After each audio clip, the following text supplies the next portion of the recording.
절대전략 세워보는 시간입니다. 토마토 투자클럽 김정수 전문가 만나보겠습니다. 안녕하세요. 네, 안녕하세요. 반갑습니다. 정수투자 김정수 전문가입니다. 네, 오늘장 한마디 알려주세요. 오늘장 한마디는 지난주 전략에 좀 이어서 그다음에 이번 주까지 해서 제가 두루두루 말씀을 좀 드렸었는데요. 제목은 삼성전자 장비 발주를 시작하는 이 소부장 업체들 실적 상향, 이렇게 제목을 좀 정해봤습니다. 네, 어제 IT 섹터도 전반적으로 강해져가지고 궁금하신 분들이 상당히 많으실 텐데 과연 삼성전자의 발주로 인해서 수혜를 보는 기업들은 어디가 있을까, 아마 종목까지 좀 알려주실 것 같아요. 지금 현재 상황이 어떤 건지 이와 관련된 분석해 주세요. 네, 지금 시장에 많이 노출된 내용들을 우리가 한번 좀 살펴보면, 일단 제일 먼저 코스피 지수가 이제 2650하고 2850 이 박스 전략을 제시를 해드렸었잖아요. 그동안 2730에서 2850, 2650 요 사이는 지수가 그냥 갇힌 것이지 어떤 방향을 만드는 거다, 방향을 만드는 시장이 아니다. 하락장도 아니고 그냥 박스권이다. 상승장도 아니고. 그래서 좋은 기업을 싸게 사면 된다. 그리고 따라가면 안 되는 기업들에 대한 가격과 그 다음에 좀 놓치더라도 기다렸다가 사야 되는 기업들, 그리고 가격이 오면 옆구리를 좀 찔러도 과감하게 좀 소신껏 투자해야 되는 그 기업들에 대해서 구체적으로 수치를 제시를 하면서 여러분들이 전략을 지금까지 제시를 하면서 왔습니다. 뭐 예를 들어 보면 삼성전자 같은 경우는 전저점이 깨지는 요 구간이 저는 망설일 필요가 전혀 없다고 보거든요. 66,000원대에서 67,000원대는 삼성전자가 적자 났었을 때의 밸류니까 많은 이유가 저는 필요 없다. 그래서 74,000원 이하에서는 이 평균 단가를 낮추는 이 전략을 계속 가져가야 된다라고 보고 있고요. 그 다음에 반도체 가운데서 이제 SK 하이닉스 같은 경우에는 132,000원 자리에서 제가 전저점 깨질 때까지 좀 기다려보자라는 말씀을 좀 드렸잖아요. 호재에 따라가지 말고, 왜냐하면 반도체 가격이 3.4달러밖에 되지 않는다. 작년도가 3.7달러에서 4.1달러 사이에 움직였는데 지금은 3.4달러니까 굳이 뭐 돈도 쪼그라들었고 모멘텀도 떨어지는 구간에 따라갈 필요가 없었다는 거죠. 그래서 전저점 깨지는 구간을 좀 기다리자고 했는데 한번 깨긴 깼어요. 그러면 이제 이 구간에서 적극적으로 살 것이냐를 물어보면 저는 애매하다라는 말씀을 드려야 될 것 같습니다. 애매하다. 그러니까 좋다라고 이야기할 수도 없을 것 같고요. 그러니까 비싸다라고 이야기하지도 못하겠고 싸다라고 이야기하지도 못하겠다 이거예요. 그만큼 하이닉스 현재 시점에서 손절 안 해도 될 것이냐라고 물어보면 그건 아니다. 그렇기 때문에 저는 하이닉스에 대해서 조금 더 저는 관망하자라는 의견을 좀 드리고 있고요. 그 다음에 LG전자 같은 경우는 손절하기 싫으면은 10만 원대까지 기다리자. 물론 뭐 TV 가전에 대한 실적 호전이나 이런 것들이 잘 나왔는데 저는 이 가격이 왔었을 때만 해야지 이길 수 있다. 저는 이렇게 좀 판단을 좀 하고 있습니다. 이게 작년도에 제가 12만 2천 원대 여러분들 추천드렸을 때가요, 15만 원대에서 기다렸다 추천드렸던 거란 말이에요. 그러니까 그 당시 상황도 잘 보면은 주가가 절대로 떨어지지 않을 것 같았었는데 결국은 그 당시 12만 2천 원까지 왔었다가 저희하고 그때 제가 추천드리고 나서 좋은 수익이 2번이나 있었지 않습니까? 먹고 토하지 않고 잘 팔아놨고, 그리고 나서 지금 적극적으로 들어갈까를 생각을 해보면 저는 스위프트 배제에 대한 디스카운트가 분명히 주가에 저는 반영이 돼야 된다. 이렇게 보고 있는 거고요. 놓치더라도 저는 상관없다고 봅니다. 왜냐하면 더 나은 조건을 가지고 있는 기업들이 넘쳐나고 있기 때문에 내가 굳이 아쉬우면서 투자할 필요는 없다고 보고 있거든요. LG 디스플레이 같은 경우는 22,000~23,000원대부터 제가 여러분들한테 기다리자고 했던 가격대가 15,000원대입니다. 저 자리가 와야만 이긴다. 그죠? LG 디스플레이의 가장 중요한 거는 LCD의 가격 결정권을 LG 디스플레이, 우리나라 국내 업체들이 가져갔을 때의 상황과 중국 업체한테 빼앗길 때의 상황은 좀 다르다고 보거든요. BOE. LG 디스플레이가 대규모 적자나다가 흑자로 전환되는 거는 LG 디스플레이가 잘한 것도 있지만 그 전에 BOE, 중국 업체들 치킨 게임이 끝났기 때문에 가능했던 겁니다.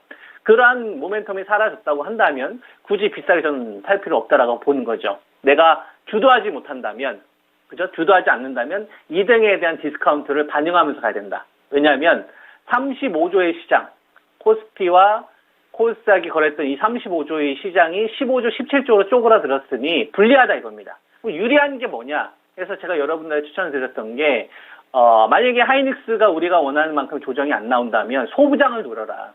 그죠? 소부장을 노려라. 이거는 뭐 많은 이유가 필요 없고요.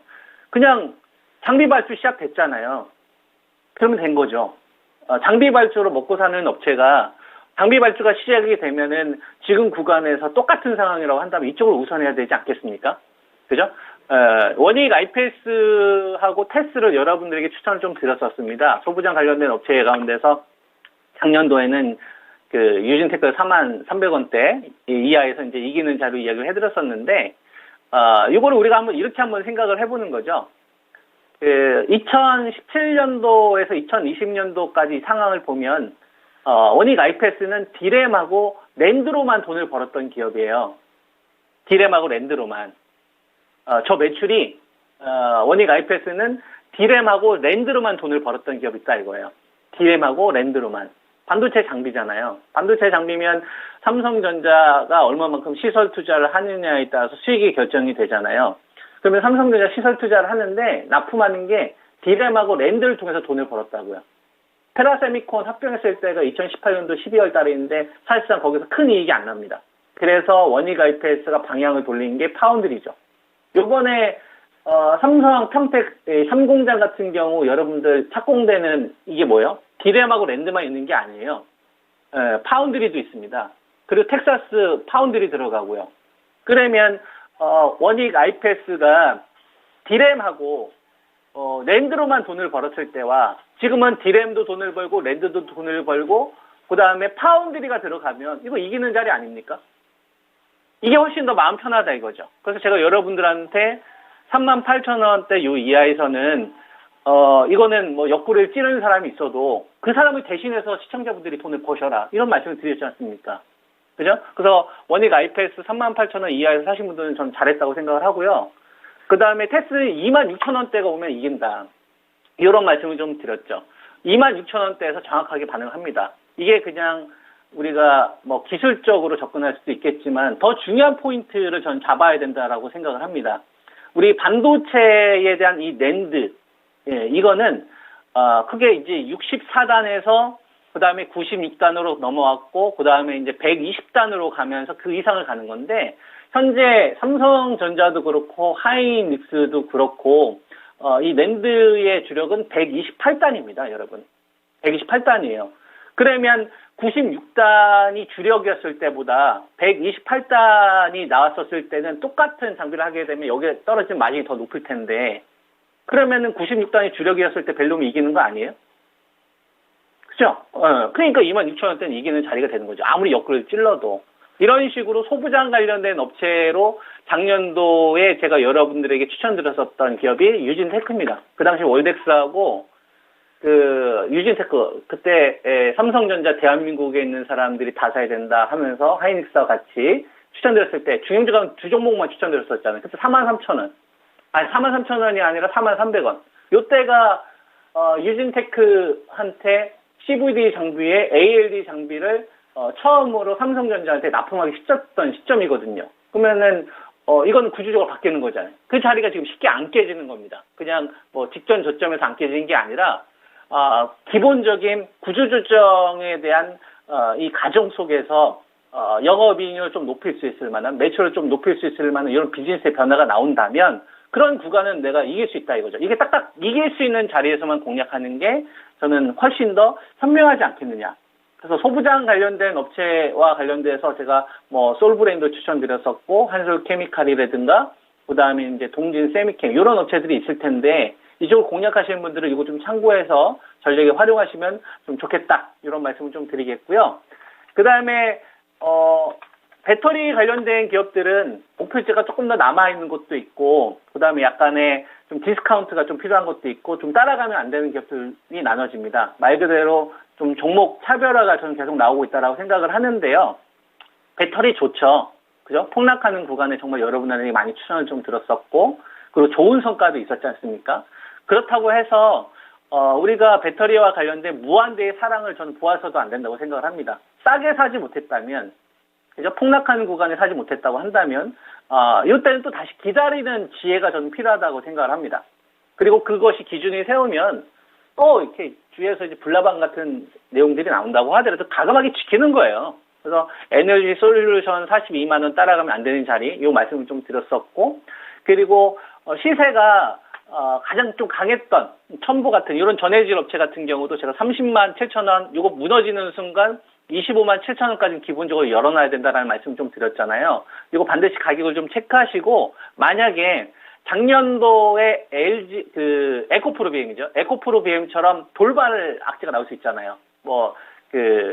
화재 사건이 갑자기 나올 수도 있고, 생산 차질 문제가 갑자기 나올 수도 있고, 계약 해지가 나올 수도 있고, 그죠? 어떤 내부자와 관련된 이런 문제가 나올 수도 있지 않습니까? 그랬었을 경우에는 17만 7천 원대까지 기다렸다 사셔야 됩니다. 이 가격 꼭 메모하시고요.